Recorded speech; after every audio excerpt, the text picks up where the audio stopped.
সময়ের আগেই শুরু হয়ে গেল অন্নপূর্ণা যোজনার স্ট্যাটাস চেক পদ্ধতি। হ্যাঁ, বর্তমানে মুখ্যমন্ত্রী শুভেন্দু অধিকারীর কথা অনুযায়ী বর্তমানে একটা পোর্টাল চালু হওয়ার কথা ছিল, যেখানে গিয়ে আপনারা আপনাদের অভিযোগ বা আবেদনটি জানাতে পারবেন যে কেন আপনাদের এখনো পর্যন্ত অন্নপূর্ণা যোজনার টাকা ঢোকেনি। আর অলরেডি কিন্তু পোর্টাল চালু হয়ে গেছে, যেটা 20 তারিখে হওয়ার কথা ছিল সেটা 19 তারিখেই চালু হয়ে গেছে। সেই পোর্টাল কিন্তু খুলে গেছে। এবার আপনাদেরকে দেখাবো যে আপনি কিভাবে আপনার নিজের স্ট্যাটাসটা খুলে বুঝতে পারবেন। আগে কিন্তু স্ট্যাটাস চেকটাও বন্ধ ছিল, এখন কিন্তু স্ট্যাটাস চেকটাও কিন্তু চালু হয়ে গেছে।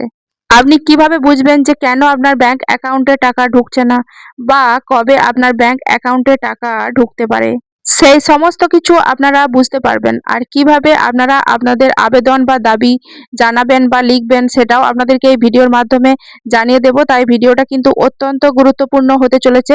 এখনো পর্যন্ত যাদের যাদের অন্নপূর্ণা যোজনার টাকা ঢোকেনি, তাই অবশ্যই ভিডিওটা কেউ স্কিপ না করে পুরোটা টেনে দেখুন। তো চলুন বন্ধুরা, ভিডিওটি শুরু করা যাক। তো বন্ধুরা, সবার প্রথমে আপনাদের ফোনে যে গুগল অ্যাপটি আছে সেটি খুলে নেবেন। তারপরে এখানে লিখে নেবেন socialsecurity.wb.government.in। দেখুন, আমি এখানে লেখাটা দেখিয়ে দিয়েছি। আপনি এই লেখাটা লিখে গুগলে গিয়ে সার্চ করলে আপনাদের সামনে একটা এরকম একটা পোর্টাল খুলে যাবে। তো দেখুন, এখানে লেখা আছে গভর্নমেন্ট অফ ওয়েস্ট বেঙ্গল। আচ্ছা, তারপরে একটু নিচের দিকে দেখুন সিটিজেন ফ্যামিলি লগইন। আগে এটা কিন্তু ছিল না, এখন আবার এটা অ্যাড হয়েছে। তারপরে একটু নিচের দিকে দেখুন এক্সেস সিটিজেন পোর্টাল। এই অপশনটা টাচ করলে আমাদের সামনে কিন্তু নতুন পেজ আবার খুলে যাবে। হ্যাঁ, দেখুন খুলে গেছে। পশ্চিমবঙ্গ সরকার গভর্নমেন্ট অফ ওয়েস্ট বেঙ্গল। তারপরে এবার দেখুন সিলেক্ট ইওর ডিস্ট্রিক্ট। এখানে আপনার ডিস্ট্রিক্টটা আপনাকে সবার প্রথমে সিলেক্ট করে নিতে হবে। আর তার নিচে আপনাকে আপনার আধার কার্ডের সঙ্গে যুক্ত থাকা যে মোবাইল নম্বরটি, সেই মোবাইল নম্বরটি এখানে দিতে হবে।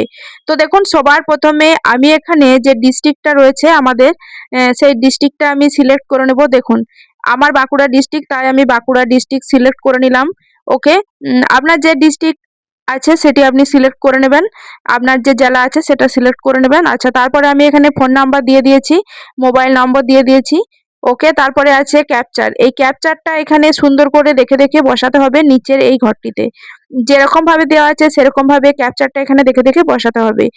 তারপরে আপনি এই নিচের অপশনটায় টাচ করবেন, রিকোয়েস্ট ওটিপি। ওটিপি আসবে, আপনি যে নাম্বারটা দিয়েছেন সেই নাম্বারে একটা ওটিপি আসবে।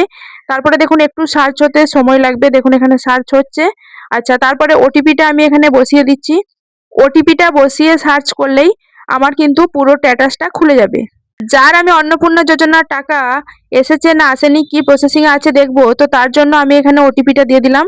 তো দেখুন খুলে গেছে আমার পুরো যে অ্যাপ্লিকেশনটি, সেই অ্যাপ্লিকেশনটি এখানে খুলে গেছে। দেখুন দেখুন অ্যাপ্লিকেশন সাবমিটেড, আবেদনটি সফলভাবে জমা হয়েছে। তো দেখুন এই যে মহিলা এখানে যার অন্নপূর্ণা যোজনার টাকার স্ট্যাটাস আমি দেখব, তার হেড অফ দ্য ফ্যামিলির যে নাম সেটা এখানে দেওয়া আছে কিছু রিজনের জন্য ইউটিউবে, তার জন্য এটা হাইড করে রেখেছি। আর যিনি এখানে অ্যাপ্লিকেশন জমা করেছেন যে মহিলা, তার নামটা দেওয়া আছে। আর কবে সাবমিট হয়েছে সেটাও দেখুন এখানে দেখাই দিচ্ছে, সেটাও আপনারা দেখতে পাচ্ছেন। আর এনার স্ট্যাটাসটা এখন দেখুন আন্ডার প্রসেসিং এ রয়েছে, না অ্যাপ্রুভ হয়েছে, মানে টাকা তো ঢোকেনি।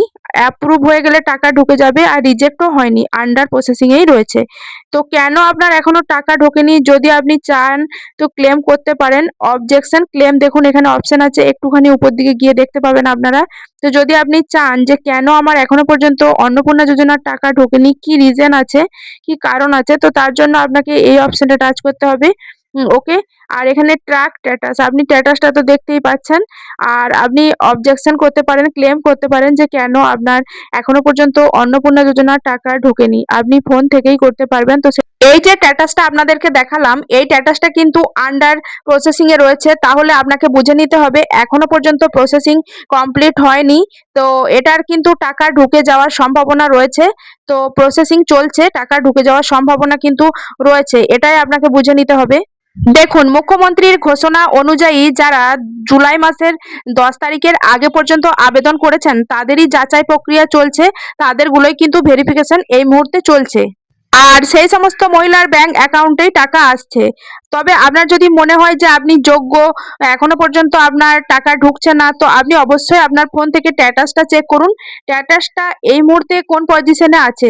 যেহেতু স্ট্যাটাস পোর্টাল খুলে গেছে, তো আপনি অবশ্যই একবার আপনার ফোন থেকে চেক করুন যে আপনার স্ট্যাটাসটা কোন পর্যায়ে এই মুহূর্তে রয়েছে। তাহলেই আপনি বুঝতে পারবেন যদি আপনি যোগ্য উপভোক্তা হয়ে থাকেন।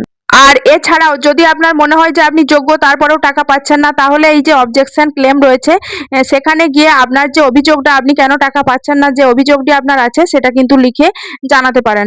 ওখানে লেখার জায়গা আছে, আপনি লিখে জানাতে পারবেন। তারপর আবার যখন ভেরিফিকেশন হবে, যদি আপনি অবশ্যই যোগ্য প্রাপক হয়ে থাকেন, প্রমাণিত হন, তাহলে অবশ্যই আপনার ব্যাংক অ্যাকাউন্টে এই অন্নপূর্ণা যোজনার ৩,০০০ টাকা ঢুকে যাবে। আর অন্যদিকে ধরুন আপনি আয়কর প্রদান করেন, কিংবা ধরুন আপনার ২ তলা ৩ তলা বাড়ি আছে, ২-৩ টে পাকা বাড়ি আছে শহর অঞ্চলে, তো তারা কিন্তু আর অন্নপূর্ণা যোজনার টাকা পাবেন না। আর যেগুলো গ্রাম অঞ্চলে, ধরুন আপনার যদি ২-৩ টি পাকা বাড়ি থাকে, হ্যাঁ, ১০ একর জমি থাকে, তবুও কিন্তু আপনারা অন্নপূর্ণা যোজনার টাকা পাবেন। তো আশা করছি বোঝাতে পারলাম। আর এই বিষয়ে, অন্নপূর্ণা যোজনার বিষয়ে যদি আপনার মূল্যবান কোনো মতামত থেকে থাকে, অবশ্যই আমাকে কমেন্ট বক্সে লিখে জানাতে ভুলবেন না। আর আপনারা কিভাবে এই অবজেকশন ক্লেম করবেন সেটা নিয়েও পরবর্তী ভিডিও খুব তাড়াতাড়ি নিয়ে আসবো। তাই অবশ্যই আমার চ্যানেলে চোখ রাখুন, আর অবশ্যই চ্যানেলটাকে সাবস্ক্রাইব করে দিন। যারা যারা এখনো পর্যন্ত চ্যানেলটাকে সাবস্ক্রাইব করেননি, তাড়াতাড়ি করে চ্যানেলটাকে সাবস্ক্রাইব করে পাশে থাকবেন। তো চলুন আজ এই পর্যন্তই। সকলেই অনেক ভালো থাকবেন, সুস্থ থাকবেন। ধন্যবাদ।